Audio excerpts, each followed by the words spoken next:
Euzubillahimineşşeytanirracim. Bismillahirrahmanirrahim. Elhamdülillahi Rabbil alemin. Vessalatu vesselamu ala Rasulina Muhammedin ve ala alihi ve sahbihi ecmaîn. Amma ba'd.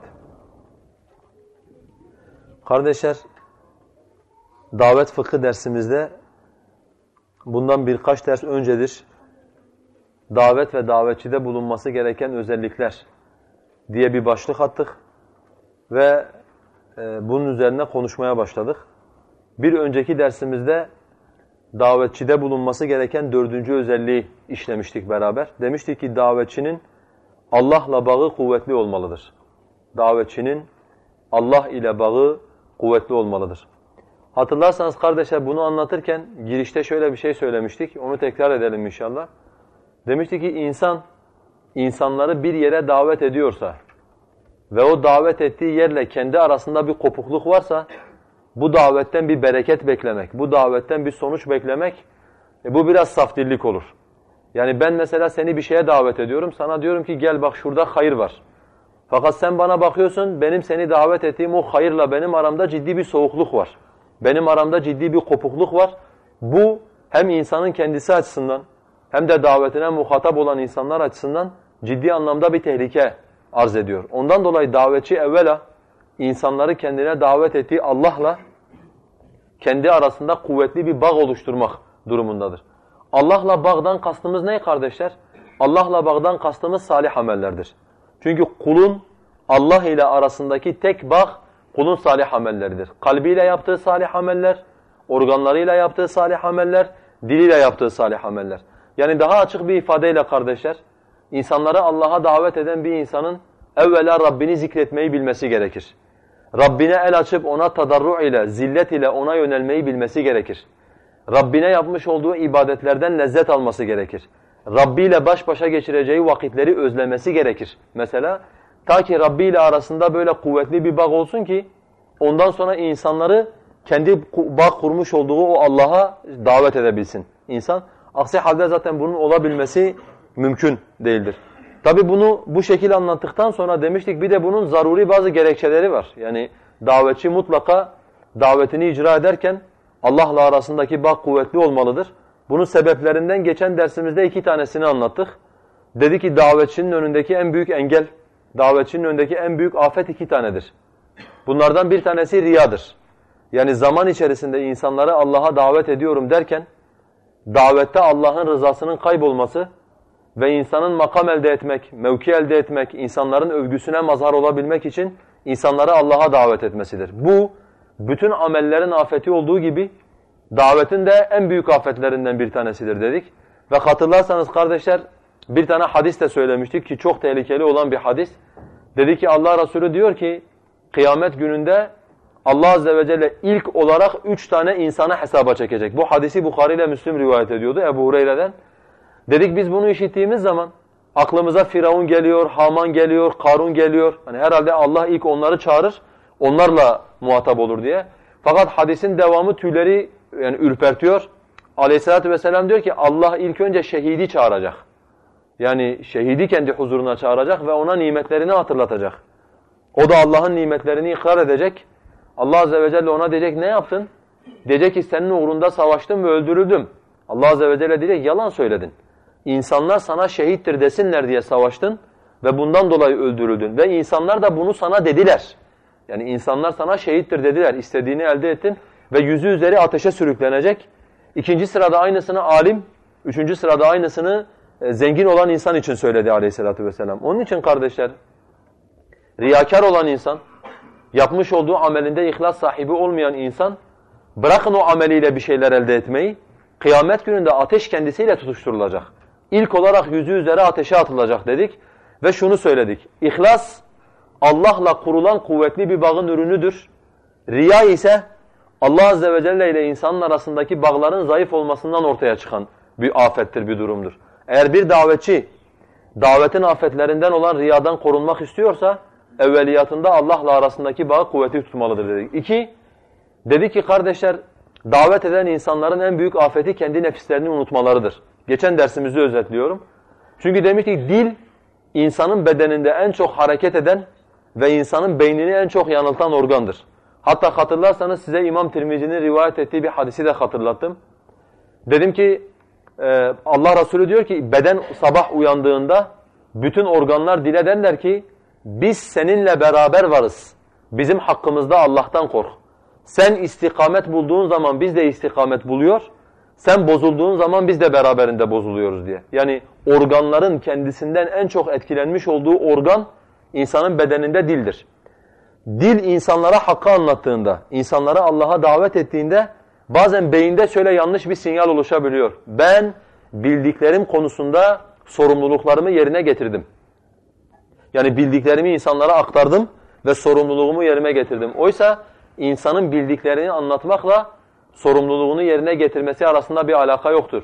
İnsanın bildiklerini yaşamasıyla sorumluluklarını yerine getirmesi arasında bir alaka vardır. Onun için davetçilerin önündeki en büyük engel, buna başta kendimi dahil ederekten söylüyorum zaten, Allah Azze ve Celle beni muhafaza etsin. İnsan bir şeyleri çok fazla anlattığında, bir şeyleri çok fazla konuştuğunda, zaman içerisinde o konuştuklarına dair sorumluluklarını yerine getirdiğini düşünüyor ve kendi nefsini unutuyor. Kendi nefsini unutmasından ötürü de tabii ki dediğimiz gibi hani bir hadis söyledik orada yine İmam Müslim'in rivayet ettiği. Dedi ki kıyamet gününde Peygamber Aleyhisselatü vesselam diyor adamın biri bağırsakları yere dökülmüş ve değirmen taşını döndüren eşeğin misali bağırsakların etrafında döner durur. İnsanlar ona sorarlar ey falan sen bize iyiliği emretmiyor muydun? Sen bize kötülüğü yasaklamıyor muydun? O da onlara der ki evet ben size iyiliği emrediyordum fakat ben yapmıyordum.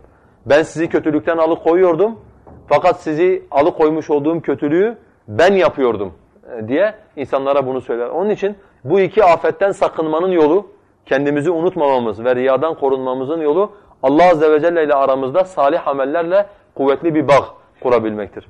Bugün bunlardan kardeşler üçüncüsünü inşallah işleyeceğiz.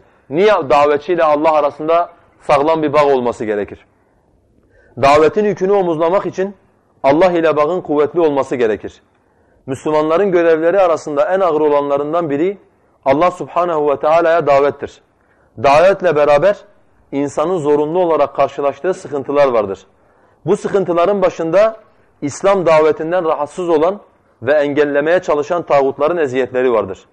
Davete muhatap olan insanların hevaya ittibası ve yaptıkları eziyetler, insanın acziyeti ve yaşamını devam ettirebilmek için lazım olan maddi, manevi ihtiyaçları da bu sıkıntılardan bazılarıdır. Bakın kardeşlerim, insanları İslam'a davet eden, İslam'da davet yükünü omuzlayan her Müslüman bu işe adımını attığı anda 3 tane zorlukla karşı karşıyadır. Bu bizden öncekiler için de geçerlidir. Aynı zamanda bizim için de geçerlidir. 1. Bu davetin yeryüzünde yayılmasını istemeyen tağutların İslam davetçilerine reva gördüğü eziyetler. Bu öldürme olabilir, bu memleketten sürme olabilir, bu işkence olabilir, bu zindana atma olabilir, bu itibarsızlaştırma, kişisizleştirme olabilir, hakaret olabilir vesaire. 2. Davete muhatap olan insanlar. Davetimize muhatap olan insanlar kardeşler iki kısımdır. 1. Bize icabet eden insanlar. 2. Bize icabet etmeyen insanlar. Bize icabet etmeyen insanlar Allah Azze ve Celle çoğunluğun hevaya ittiba edeceğini söylediğinden dolayı insanlar İslam'a daveti duydukları zaman rahatlarının, lükslerinin, her şeyi kendilerine mübah görmenin ortadan kalkacağını anlarlar ve bundan dolayı da İslam davetçilerine saldırmaya başlarlar. Onlara eziyet ederler, onlara hakaret ederler, onları engellemeye kalkarlar. 2. Davetimize icabet eden insanlar bazen vefasızlık gösterirler, bazen nankörlük yaparlar, bazen sabırsızlık gösterirler. Aleyhissalatu vesselam'ın yaşadığı gibi mesela kardeşler, bazen hanımına iftira ederler. Yani Aleyhissalatu vesselam'ın uğurlarına canını ortaya koyduğu sahabesi günün birinde hanımına zina iftirasında bulundular. Yani aynı şekilde İslam davetine muhatap olan Müslümanlar da kendi emirlerine, kendi yöneticilerine, hidayetlerine vesile olan insanlara zaman zaman eziyetlerde bulunabiliyorlar. 3 kardeşler, davetçinin kendi acziyeti. Yani biz insanız, aciziz, sıkıntılarımız var, maddi ihtiyaçlarımız var, gereksinim duyduğumuz bir takım maddi manevi sorunlar var. İnsan davetle ilgilendiğinde bunlara zaman ayıramıyor. Yani mesela bir davetçinin kendi eviyle tam anlamıyla ilgilenmesi mümkün olmuyor. Kendi hanımıyla, kendi çocuklarıyla ilgilenmesi mümkün olmuyor. Bir davetçinin iş yerinden istediği şekilde rızık elde etmesi, para kazanması mümkün değil. Yani davetçi adam yeri geldiğinde dükkanının kapısına kilit vurmayı da bilecek. Yeri geldiğinde çantasını alıp evinden çıkıp gitmeyi de bilecek. Tabi bunlar kendi ihtiyaçları ve kendi aziyetleriyle insan üzerine ciddi bir sıkıntı oluşturuyor. Şimdi davet yapan insan bu 3 tane sıkıntıyla karşı karşıyadır. Yani 3 sıkıntı insanı her taraftan kuşatır. Peki böyle ağır bir yükün altından nasıl kalkacak davetçi? Yani davetini mi yapsın? Davet yolunda karşılaşacağı eziyetlerle mi, onlara karşı mı mücadele etsin? Bunun elbette bir çözümünün olması lazım. Yani biz bugün bu sorunlara muhatap olduğumuz gibi, bizden önceki insanlar da bu sorunlara muhatap oldular. Allah Azze ve Celle peki onlara nasıl bir çözüm önerisi getirdi? Veya Allah Azze ve Celle ne ile onları terbiye etti de davet yolunda karşılaştıkları bu zorlukları atlatabildiler? Bakın kardeşler, hususen yani bu eziyetler konusuna hani biraz daha tafsilatlı bir şekilde girelim. Sonra bunun çözümünün de Allah'la bağ olduğunu anlatacağım zaten. Çünkü Allah Azze ve Celle böyle bir çözüm getirmiş. Allah Azze ve Celle ayet-i kerimede diyor ki kardeşler,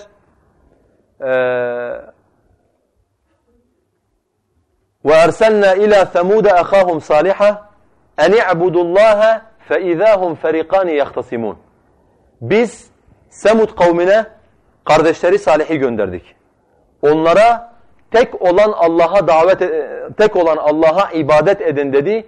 فَاِذَا هُمْ فَرِقَانِ يَخْتَصِمُونَ O anda, yani buradaki iza kelimesi, buna iza-i fucaiye diyoruz. Yani Salih aleyhisselam onlara Allah'a ibadet edin dediği anda fec'eten, bir kerede aniden birbirlerine düşman olan iki fırka haline geldiler. İslam davetinin tabiatı budur. İslam daveti bir toplumun içerisine girdiği zaman anında o toplumu iki gruba ayırır. Anında o toplumu iki parçaya ayırır. Eğer bir davet toplumda safları birbirinden ayırmıyorsa orada davette değil, daveti yapan insanda problem vardır. İslam'a davet yaptığını zannediyordur. Fakat İslam'a değil, İslam'ın dışındaki bir şeye davet ediyordur. Aleyhissalatu vesselama bakın. Müşrikler aleyhissalatu vesselama ne diyelim dediler. Yalancı diyelim. Herkes biliyor ki Muhammed yalan söylemez. Şairdir diyelim dediler. Herkes biliyor ki Muhammed'in getirdiği Kur'an şiir değildir. Velid İbni Mughire dedi ki ey Araplar biz şiirin kafiyesini, aruzunu, ölçüsünü, her şeyini biliriz. Muhammed'in getirdiği bu şey değildir, şiir değildir diye. Ne diyelim dediler peki? Sahirdir diyelim dediler. Sihir yapıyor diyelim dediler. Nasıl? Anne ile evladı birbirinden ayırıyor. Çocukla aşireti birbirinden ayırıyor. İnsanları, düne kadar birbirine dost olan insanları bugün birbirlerine düşman ediyor dediler. Ve bu konuda ittifak ettiler. Çünkü gerçekten Peygamber aleyhissalatu vesselamın daveti insanları iki gruba ayırıp bir tarafı Allah'ın hizbinden, bir tarafı şeytanın hizbinden kılmaya yönelik bir daveti. Ondan dolayı kardeşler, bizim davetimizde bu özellik bulunması gerekir. Bunu inşallah ileriki derslerde anlatacağım zaten. Davette bulunması gereken özelliklerde. Davet ayırıcı olmalıdır. Hak ile batılı, iman ile küfrü, tevhid ile şirki, bid'at ile sünneti birbirinden net bir şekilde ayırmalıdır. Ve taraflar birbirlerine karşı taraf olmalıdırlar. Şimdi siz bunu yaptığınız zaman yeryüzünde kendi sistemini kurmuş insanlar var. Ve bunlar uyduruk bir dinle insanları kendi kontrolleri altında tutuyorlar. Mesela örnek veriyorum, siz bazen insanlar şaşırabiliyor. Diyelim ki siz hurafelere itiraz ettiğiniz zaman çok ağır bir tepkiyle karşılaşıyorsunuz. Yani mesela misal veriyorum, işte bugün emniyete alındığı zaman Müslümanlar, gözaltına alındıkları zaman, mesela emniyette adam şunu söyleyebiliyor Müslümanlara. Sizin işte kabirlerle, evliyalarla, salihlerle ne işiniz var? Niye bunlara hakaret ediyorsunuz diye. Şimdi mantık olarak düşündüğünüz zaman kardeşler, laik bir devlet sizi gözaltına almış. Sizi gözaltına alan devlet laik bir devlet. Laik devletin dini olmaz. Ayrıyeten bu insanlar laikliği veya ilericiliği modernizm olarak görüyorlar. Yani hurafeleri, dini hepsini bir kenara attıkları zaman ilerleyeceklerine inanıyorlar. Zaten bu Lozan Anlaşması sonrasında Atatürk'ün söylemiş olduğu şeydir. Yani bunu Kazım Karabekir aktarıyor. Biz bu toplumun dini ve namusa dair değerlerini değiştiremediğimiz müddetçe biz bu toplumda ilerlemeyi kaydedemeyiz diyor. Yani Atatürk yapacağı bütün şeyleri, icraatları bu iki esas üzerinden ifade ediyor. Toplumun dini anlayışını değiştirmek, dini algısını değiştirmek, bir de toplumun namus ve iffet anlayışını değiştirmek diyor. Şimdi zaten dinle alakası olmayan, dinsizliği, ilericilik gören bir devletin sizi karşısına aldığı zaman size sizin velilerle, kabirlerle, salihlerle, tarikatlarla ne işiniz var dediği zaman insanın düşünmesi lazım. Yani sen kim, veliler, salihler, tarikatlar kim? Bu seni ne ilgilendiriyor? Veya mesela mahkeme başkanı size soruyor. Diyor ki siz bu halkı ve bizleri tekfir ediyorsunuz. Kafir olduğumuzu söylüyorsunuz. Yani insanın hani bu durumda şaşırası geliyor. Yani benim sana kafir demem seni niye bu kadar ilgilendiriyor? Sen laik bir ülkede yaşıyorsun. Ve laik ülkede mesela tekfir İslam dinine göre bir suçtur. Yani İslam dininin kanunlarına göre haksız yere yapılan tekfir suçtur. İslam kadısı birini karşısına alıp sen milleti niye tekfir ediyorsun kardeşim dediğinde bunu anlayabilirsiniz. Bunu anlamayacak bir şey yok. Fakat dine savaş açmış bir devletin hakimi, arkasındaki yazıyla, önündeki kitapla Allah'ın kitabını arkasına atmış olan bir kadı size niye bize kafir diyorsunuz? Biz de Müslümanız dediği zaman burada durup düşünmek gerekiyor.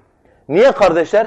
Çünkü bu sistem bir din kurmuş ve bu insanları bu dinin üzerinden sömürüyor. Yani var olan bu mistik anlayışlar. Mesela tekfir devleti niye ilgilendirir? Örnek veriyorum. Çünkü içinde tekfir olmayan bir dinin devlete zararı yok. İçerisinde tekfir olmayan bir dinin bu devlete zararı yok. Onlar da biliyorlar ki İbrahim'in milletini ihya edecek, Muhammed'in sünnetini ihya edecek olan toplumlar evvela tekfir ile düşmanlarını ve dostlarını birbirinden ayırmaları gerekir. Yani bir Müslüman taifenin, bir Müslüman cemaatin, İslami hareketin yol haritasını çizerken yolun başında ona en çok ihtiyaç duyduğu şey tekfirdir. Çünkü kafir olanlara göre belirleyeceği hukuk farklıdır. Müslüman olanlara göre belirleyeceği hukuk farklıdır. Ve bunun da tek yolu, anahtarı tekfir meselesinden geçer. Bundan dolayı da ilk peygamberden son peygambere kadar peygamberler kavimlerine müşrikleri nasıl tekfir edeceklerini, onlardan nasıl teberri edeceklerini öğretmişlerdir. Sistem ne istiyor kardeşler? Sistem ircayı istiyor, irca. İçerisinde tekfir olmayan, kendini İslam'a nispet eden, herkesi Müslüman kabul eden bir din istiyor. Diyeceksiniz ne alaka? Alaka şu. Çünkü sistemin insanları koyun gibi kendi güdümüne almasının yolu buradan geçiyor. Yani millet inanacak ki bir takım veliler var, kabirlerinde yatsalar da bunlar kainatın üzerinde tasarruf sahibidirler. Bunlara dua ettiğin zaman bunlar senin ihtiyaçlarını gideriyorlar. Bunlar hastane görevi görüyorlar. Bunlara gidip sürtündüğün zaman sana şifa veriyorlar. Karnını sürdüğünde çocuk veriyorlar, göğsünü sürdüğünde koca veriyorlar, bilmem nereni sürdüğünde vesaire. Yani bunu biliyorlar. Bununla beraber böyle bir din var ki dost düşman diye birbirinden ayırmıyor. Kendisini o dine intisap eden herkese kardeş gözüyle bakıyor diye. Böyle bir dinin, böyle bir inanca sahip olan, böyle bir akideye sahip olan insanlar yeryüzünde bir şey değiştirme gereği hissetmezler. Yani zaten herkes Müslüman ise, herkes kendini İslam'a nispet ediyorsa, herkes bizim kardeşimiz ise yeryüzünde değiştirmek durumunda olduğumuz bir şey yok. Sisteme göre de sizin yeryüzünde değiştirecek bir şeyiniz yoksa sistemin de sizinle problemi yok. Yani sistem size bakıyor. Sizin iddianız ne? Sizin iddianız yeryüzünde bir şeyler değiştirmek mi? Evet. O zaman sizi kendisine düşman görüyor.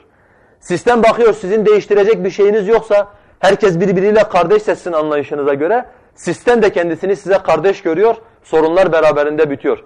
Bunu daha iyi anlamamız için kardeşler Peygamber Aleyhisselatü Vesselam'ın dönemine gittiğimizde mesela Aleyhisselatü Vesselam'dan 50 sene önce, 60 sene önce tevhid davetini insanlara anlatan davetçiler vardı. Zeyd ibn Amr ibn Nüfeyl, Amr ibn Abese, Zeyd ibn Desine, Varaka ibn Nevfel. Bunların hepsinin kıssalarını İmam Bukhari ve Müslim bize naklediyor. Misal bunlarla müşriklerin arasında tek bir problem yok. Bunlar ile müşriklerin arasında tek bir problem yok. Fakat Allah Resulü gelip Allah Azze ve Celle ona kum feenzir dediğinde kalk ve insanları uyar. Müşrikler kulak verdiler. Kalk ve insanları uyar. Zeyd ibn Amr ibn Nüfeyl de bizi uyarıyordu. Varaka ibn Nevfel de bizi uyarıyordu. Zeyd ibn Desine de bizi uyarıyordu. İşte Amr ibn Abese de bizi uyarıyordu. Misal uyarıda problem yok. Ama Allah ve rabbeke fekebbir ve thiyabeke fetahhir ve rucze fehcur dediğinde yok dediler. Bu Muhammed'in daveti başka. Bu diyor ki sadece insanları Allah'a çağırma. Rabbini ulula, Rabbini yücele. Bu diyor ki elbiseni pislikten temizle. Toplumun giydiği elbiseyi üzerine giyme. Yepyeni bir elbise giy üzerine. Bu diyor ki bu toplum pisliktir. Bu toplum necistir. Bu toplum şirk toplumudur. Bunları terk et diyor bu Muhammed diye. Bu adamın derdi başka. Bu adam toplumda var olan şeyleri değiştirmeye geldi diyorlar ve düşmanlıklarını yapmaya başlıyorlar. Onun için kardeşler, sizler peygamberlerin yaptığı bir davet misali toplumu Allah'a davet ettiğiniz anda aynı gerekçelerle aynı tağutlar size aynı eziyetleri reva göreceklerdir. Çünkü onlar da anlayacaklar ki siz onların kendisiyle toplumu kontrol altına aldıkları dinle bir probleminiz var ve bu dini değiştirmek için geldiniz diye. Sizi engellemek için ellerinden gelen her şeyi yapacaklar ki şu anda dünyaya bakarsanız Kur'an-ı Kerim'de evvel tağutların yapmış olduğu şeylerin aynısını günümüz tağutlarının da yaptıklarını görürsünüz. Bazı beldelerde tevhid davetçileri katlediliyor. Dünyanın dört bir tarafına bakın kardeşler, ilim adamların çoğu sürgün halindedir. Yani nasıl ki Mekkeli müşrikler Allah Resulü'nü yurdundan çıkardıkları gibi Müslüman alimlerine bakın, bir tanesi Avrupa'dadır, bir tanesi Suriye'dedir. Hiçbiri neredeyse kendi beldesinde hayat süremiyor. Niye? Çünkü insanları davet ettikleri din tağutların hesabına gelmiyor. Kendi tahtlarının sarsılacağını fark ettikleri zaman da onlara karşı bir mücadele içerisine giriyorlar. Bakın kardeşler, şu anda dünyanın doğusunda batısında bilmiyorum dua ediyor musunuz etmiyor musunuz? Ki en basitinden yardım olarak sürekli dua etmeniz lazım. Kafirlerin zindanları Müslüman kardeşlerimizle doludur. Bu Türkiye için de böyledir. Bu Arap ülkeleri için de böyledir. Bu Avrupa, yani demokrasi, insan hakları havariliği yapan Avrupa için de böyledir. Onun için siz Allah'a davet ettiğiniz zaman bugün veya yarın, yakın zamanda veya uzak zamanda fark etmez, mutlaka sizden önce insanları Allah'a davet eden kardeşlerinizin karşılaştığı eziyetlerle karşılaşacaksınız. Nasıl kalkacaksınız bu eziyetlerin altından? Çünkü eziyetler bir toplumun başına geldiği anda toplum ikiye ayrılıyor. Yani Allah tağutların eliyle Müslümanları imtihan ettiği anda Müslümanlar iki kısma ayrılıyor. Nasıl iki kısma ayrılıyor kardeşler? Allah Azze ve Celle şöyle söylüyor, onun ifadesiyle söylüyorum. فَلَيَعْلَمَنَّ اللّٰهُ الَّذ۪ينَ صَدَقُوا وَلَيَعْلَمَنَّ اللّٰهُ الْكَاذِب۪ينَ وَلَيَعْلَمَنَّ الْكَاذِب۪ينَ Kasem olsun Allah, doğrularla, sadıklarla yalancıları birbirinden ayırt edecektir diyor. Yani imtihan geldiği zaman, bela musibet kapıya dayandığı zaman insanlar iki kısma ayrılır. Sadık olan insanlar, Allah'a verdikleri sözün üzerinde sebat eden insanlar, değiştirmeyen insanlar. مِنَ الْمُؤْمِنِينَ رِجَالٌ صَدَقُوا مَا أَحَدُ اللّٰهَ عَلَيْهِ فَمِنْهُمْ مَنْ قَضَى نَحْبَهُ وَمِنْهُمْ مَنْ يَنْتَظِرُ وَمَا بَدَّلُوا تَبْد۪يلًا Müminlerden öyle erkekler vardır ki Allah'a verdikleri sözü tutmuşlardır. Onların bir kısmı sorumluluğunu yerine getirmiş, kalan kısmı ise sorumluluğunu yerine getirmek için sıra bekliyordur ve onlar hiçbir değişiklik yapmamışlardır. Allah'a ilk gün vermiş oldukları söz üzerinedirler diye. Bir kısım ise yalancılardır kardeşler. Zorluğu gördüğünde, eziyeti gördüğünde, memleketi terk etmeyi gördüğünde, zindan kapısını gördüğünde Allah'a ve müminlere verdiği bütün sözleri değiştirir. Dün söylediklerini inkar etmeye başlar. Doğru dediklerine yanlış, yanlış dediklerine doğru demeye başlar.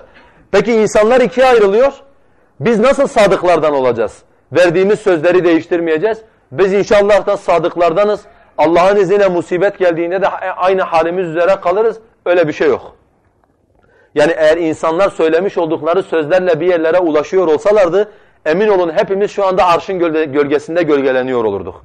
Hani sözlerimiz ve iddialarımız hakikatten bir şey yansıtsaydı, şu anda bütün dünyada adalet, şu anda bütün dünyada şeriat olurdu. Fakat işler bizim sözlerimizle yürümüyor. İşler hakikatle yürüyor. Hakikat da nedir kardeşler? İmtihan gelmeden, eziyet gelmeden Allah'la bağı kuvvetli olan Müslümanlar eziyet ve imtihanla karşılaştıkları zaman dik dururlar. وَمَا بَدَّلُوا تَبْد۪يلًا Hiçbir şeyi değiştirmezler. Niye kardeşlerim? Şu önünüzde yazan kağıda dikkat ederseniz eğer, çünkü el-kavi olan Allah'tır. Allah'ın isimlerinden bir tanesi Allah el-kavidir. Bütün kuvvetleri kendinde toplayan, kuvvet konusunda kemal sıfatına sahip olan ve kuvvetinin üzerinde kuvvet olmayandır Allah Azze ve Celle. İnsan nerede kuvvete ihtiyaç duyuyorsa o kuvvet Allah'tadır ve Allah'ın yanındaki kuvvete ancak insan Allah'la arasındaki bağ ile ulaşabilir. Yani senin aranda Allah'la kuvvetli bir bağ varsa Azze ve Celle sana kendi kuvvetinden bir şeyler verir. Seni kavi kılar. Ama sen Allah'tan yüz çevirmişsen, Allah'la senin aranda kuvvetli bir bağ yoksa, senin kuvvete ihtiyaç duyduğun yerde Allah Azze ve Celle'nin sana kuvvet vermesi bu mümkün değildir kardeşler. İkinci olarak kardeşler, insanları davet ediyorsunuz.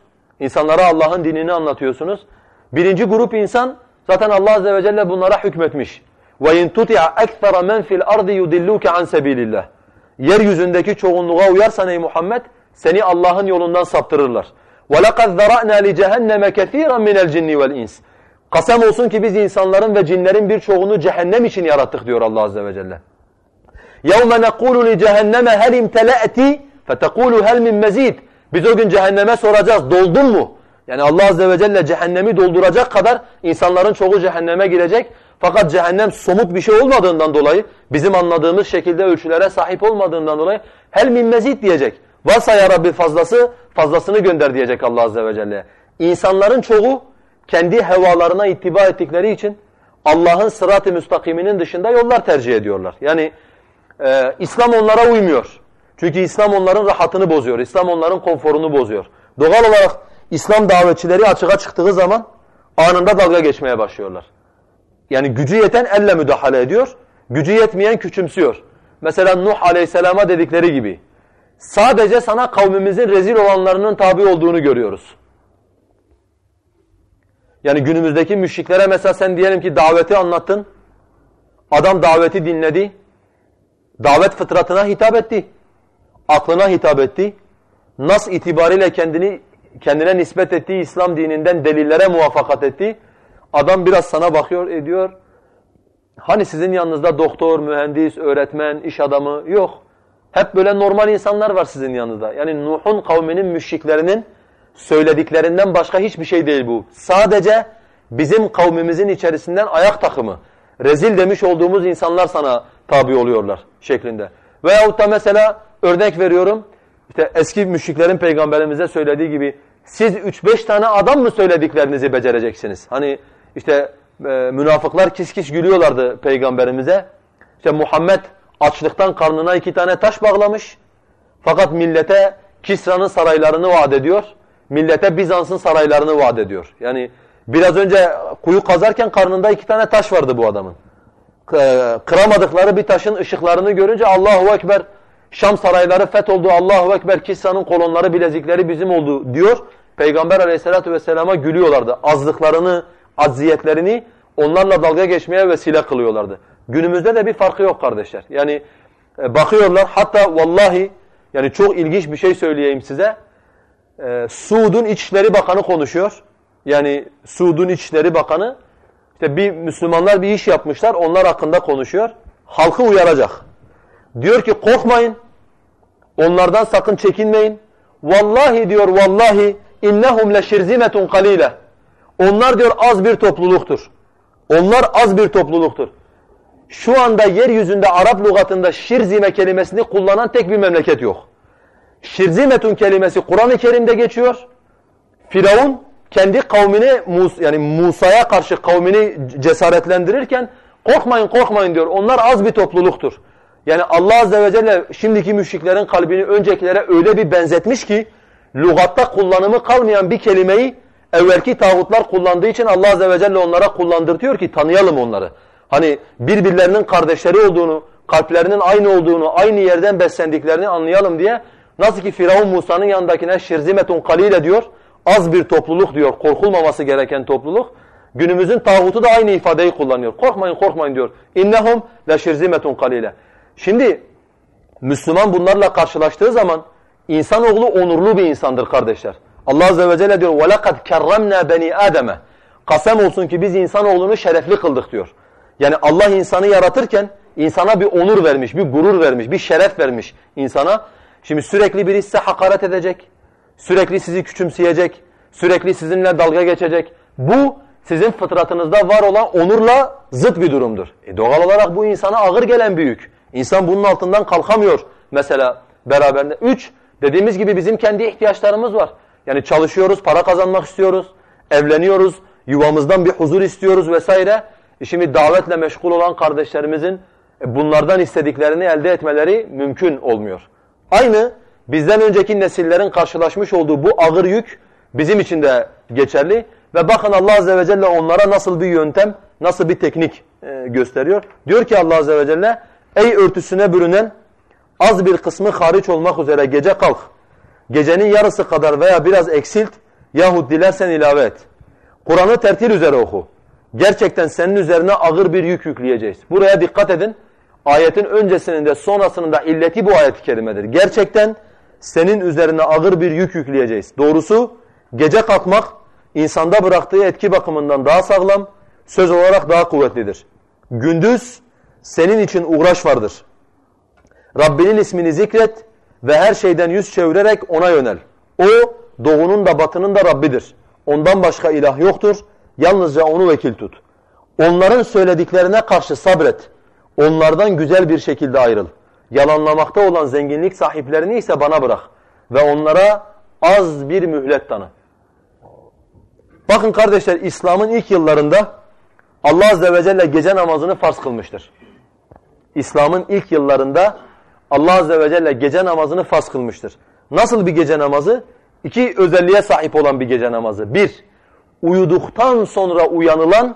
İki, içerisinde Kur'an'ın tertil üzere okunduğu.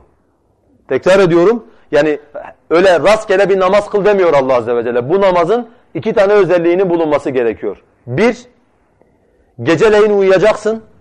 Ondan sonra uyanacaksın. İki, uyanmış olduğun namazın içerisinde Kur'an tertili olacak. Yani tertil üzere tane tane Kur'an-ı Kerim okuyacaksın. Allah Azze ve Celle bunu farz kılıyor. Ve bunu belli bir zaman sonra Allah Azze ve Celle bunun farziyetini kaldırıyor, bunu nafile hale getiriyor. Şimdi burada düşünmemiz lazım. Niye? Allah Azze ve Celle İslam'ın ilk yıllarında bu namazı farz kıldı, daha sonra bunu nafile hale getirdi. Bunun tek bir tane illeti vardır kardeşler, işte anlatmış olduğum konudur. İnna senulqi aleyke kavlen thaqila. Şüphesiz ki biz senin üzerine ağır bir yük yükleyeceğiz diyor Allah Azze ve Celle. Yani ey Habibim, senin bundan sonra yükleneceğin o İslam daveti senin belini bükecek ağır olan bir yüktür. Peki bu ağırlık nedir derseniz kardeşler, aslında surenin içerisinde bunun kodları var. Mesela dikkat edin, bunlardan bir tanesine Allah Azze ve Celle diyor ki La ilahe illa huve fettehidhu vekila. Allah'tan başka ilah yoktur ve sen onu kendine vekil tut diyor Allah Azze ve Celle. Yani dayanacağın, sırtını vereceğin, kendine güç kaynağı olarak göreceğin tek kişi senin Rabbin olsun diyor. Başka? Fasbir ala ma yekulune. Onların söylediklerine sabret ey Muhammed diyor. Daha henüz peygamber onlardan bir şey duymamış. Ama Allah Azze ve Celle onların peygamberi rahatsız edecek olan bir şeyler söyleyeceğini söylüyor. Ve Allah Azze ve Celle diyor onları bana bırak. Yani sana engel olmaya çalışan, sana zorluk çıkarmaya çalışanları bana bırak diyor. Onun için kardeşler Allah Müslümanların yükleneceği bu ağır yükü kaldırmayı geceleyin uyanmak ve tertil üzere Kur'an okumakla mümkün olduğunu söylüyor. Ve ilk nesli Allah Azze ve Celle bu şekilde eğitiyor. Şimdi bizler de diyelim ki bu zikretmiş olduğumuz yüklerle karşı karşıya kalıyoruz. Kendi kendinize şu soruyu soruyorsanız eğer, mesela ben bu ağır yükler beni tam ezdiği zaman bunların altından kalkabilir miyim? Yoksa bunlar beni ezer, yarı yolda kalabilir miyim? Ve maalesef İslam tarihi ve insanlık tarihi yolda dökülenlerin tarihidir. Yani eğer insanların %2'si başarıya ulaşmışsa %98'i yolda dökülmüştür. Yani zaten insanların çoğunluğu hakka icabet etmemiştir. Hakka icabet eden insanların çoğunluğu da icabet ettikten sonra yolun üstünde, yolun esnasında maalesef dökülmüşlerdir ve yolu tamamını erdirememişlerdir. Bunun sebebi nedir? Mesela bu soruyu biz de çok fazla kardeşlerimizden duyuyoruz. İşte kardeşlerimiz diyor, biz insanlara İslam'ı anlattığımızda adamlar bize diyorlar, biz de bir zamanlar sizin bu anlattıklarınızı anlatıyorduk. Biz de bir zamanlar insanları buna davet ediyorduk. Bu yol değildir diye. Baktık bu yol çıkar yol değildir. Biz de söylediklerimizden vazgeçtik diyorlar. Gerçekten de doğru söylüyorlar. Yani bugün birçok grup, birçok insan belli şeyleri dillendirdikten sonra belli bir müddet sonra da dökülüyor. Peki bunun sebebi ne? Veya biz bundan nasıl korunabiliriz dediğimiz zaman bunun cevabı bellidir kardeşler. İnsanlara Allah'a davet eden, belli bir iddia sahibi olan ve bu iddiasında Allah'la bağı kuvvetli olmayanlar yolda dökülmeye mahkumdurlar. Ve yolda dökülüyorlar da zaten aynı zamanda. Yolun sonunu bir türlü getiremiyorlar. Fakat Allah Azze ve Celle ile bağı kuvvetli olan, Allah'la arasında salih amellerle bağ oluşturan insanlar davetin sorumluluğu ve yükü ne kadar ağır olursa olsun Allah'ın izniyle yolun sonunu getiriyorlar. Ve Allah Azze ve Celle de bundan dolayı ağır bir yükün formülünü قُمِ اللَّيْلَ إِلَّا قَلِيلًا نِصْفَهُ اَوْ اِنْقُسْ مِنْهُ قَلِيلًا اَوْ زِدْ عَلَيْهِ وَرَتِّلِ الْقُرْآنَ تَرْتِيلًا. Gece kalk, azalt veya çoğalt. Ama orada Kur'an'ı tertil üzere oku diyor Allah Azze ve Celle. Yani Allah'ın ayetlerini öyle bir tane tane oku ki hem beynine nakşolsun hem kalbine nakşolsun diyor Allah Azze ve Celle. Ve bu şekilde seni ihya etmiş olsun diyor. Ondan dolayı kardeşler bizler sadıklardan olabilmek için, yolun üzerinde dökülmemek için Allah Azze ve Celle ile aramızdaki bağları kuvvetli tutmak zorundayız. Bunun da tek bir tane yolu vardır. O da salih ameller. Hem kalple hem dille hem de organlarımızla yapmış olduğumuz salih amellerdir. İkinci bir mesele ise kardeşler, davetin etkisi için bu bağ sağlam olmalıdır dedik. Yani bu da dördüncü madde olmuş oldu. Niye Allah Azze ve Celle ile bağlarımız kuvvetli olmalıdır? Çünkü davet insanlar üzerinde etki bırakmasını istiyorsak eğer Allah'la aramızdaki bağın kuvvetli olması gerekir. Bakın kardeşler burada normalde bir insan insanlara davet yaparken evvela şuna ihtiyacı vardır. İnsanların kendisine teveccüh etmesi gerekir. Yani siz insanlara bir şey anlatıyorsunuz eyvallah. Fakat insanların da size teveccüh etmesi lazım. Yani en azından kulak vermesi lazım. En azından ne dediğinizi anlaması gerekiyor insanların. Bunun yolu nedir kardeşler? Sizin davete başlamadan önce ihtiyacınız olan şey insanların size teveccüh etmesidir. Ve bunun yolu da insanla Allah'la arasındaki bağın kuvvetli olmasıdır. Bakın Yusuf suresinde, burada zaten önünüzde yazıyor. Allah Azze ve Celle Yusuf Aleyhisselam'dan ve arkadaşlarından bahsederken diyor ki وَدَخَلَ مَعَهُ السِّجْنَ فَتَيَانِ Yusuf'la beraber hapse iki tane genç girdi diyor. Şimdi normalde Yusuf Aleyhisselam niye hapse girmiş? Zina iftirasıyla girmiş. Yani bir insana atılabilecek en çirkin iftirayla, suçlamayla Yusuf Aleyhisselam hapse girmiş. Kral onu çocukken köle pazarından almış, evinde büyütmüş, kendine yakınlaştırmış. Fakat bu nankör kralın karısına göz koymuş ve onunla zina yapmak isterken yakalanmış ve bundan dolayı da hapsedilmiş. Şimdi böyle bir adama kimse teveccüh etmez. Yani böyle bir adamdan daha ziyade insanların kaçması gerekir. Fakat bakın o iki tane arkadaşı Yusuf Aleyhisselam'a yöneliyorlar ve Yusuf Aleyhisselam'a yönelmelerinin sebebini şöyle zikrediyorlar. Diyorlar ki inna nerake minel muhsinin. Ey Yusuf, biz seni muhsin olanlardan görüyoruz. Muhsin kimdir kardeşler? Muhsin Allah'ı görüyormuşçasına Allah'a kulluk eden insandır. Çünkü Peygamber Aleyhisselatü vesselam ihsanı bu şekilde tanımlıyor. İhsan Allah'ı görüyormuşçasına ona kulluk etmendir. Eğer onu görmüyorsan bile onun seni gördüğünü bilmendir diyor.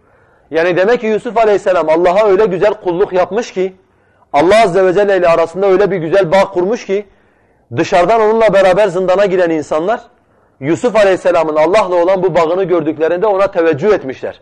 Ey Yusuf demişler, biz bir rüya gördük, bize bu rüyamızı açıklar mısın diye. Ve Yusuf Aleyhisselam da bunu fırsat bilip onlara tevhidi anlatmış. Hakeza dışarıdaki insanlar görmüş oldukları rüyayı tevil etmek istediklerinde gene Yusuf Aleyhisselam'a teveccüh etmişler. Ve Yusuf Aleyhisselam'a teveccüh ettiklerinde de Yusuf Aleyhisselam'a şöyle başlamışlar. Yusufu eyyuhes sıddiku.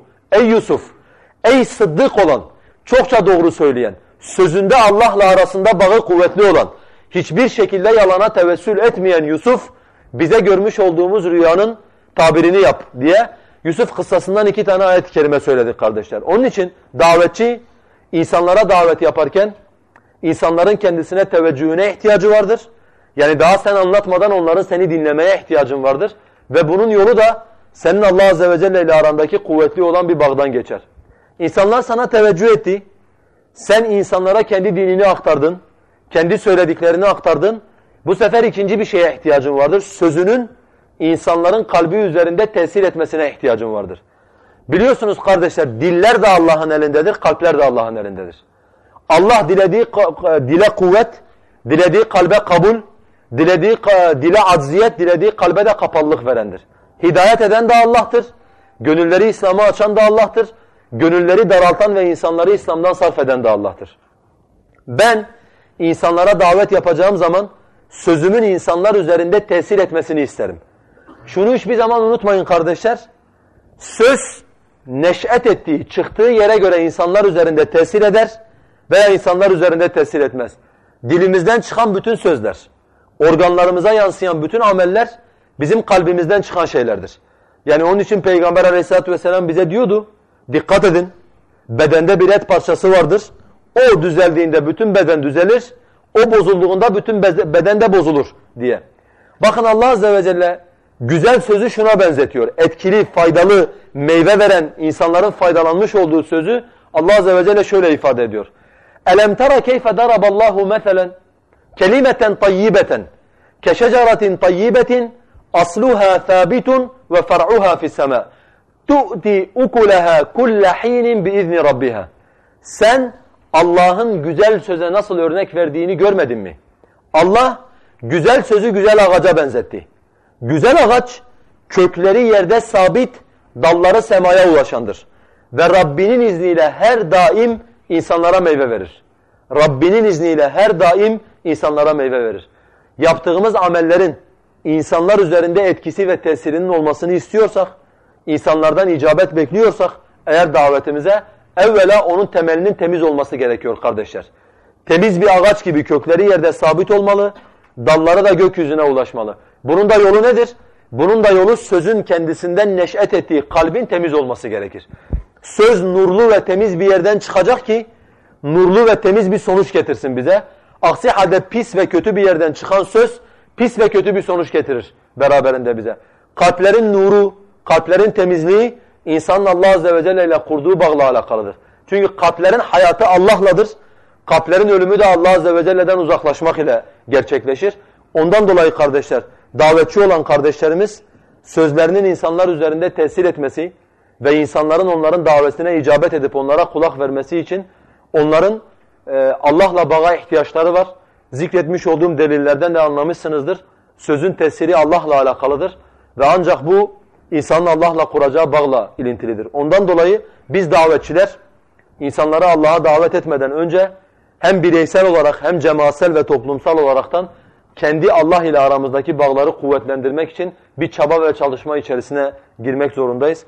Allah Azze ve Celle bizleri kendine davet eden ve kendine davet etmekle beraber kendiyle kuvvetli bağ kuran kullarından eylesin.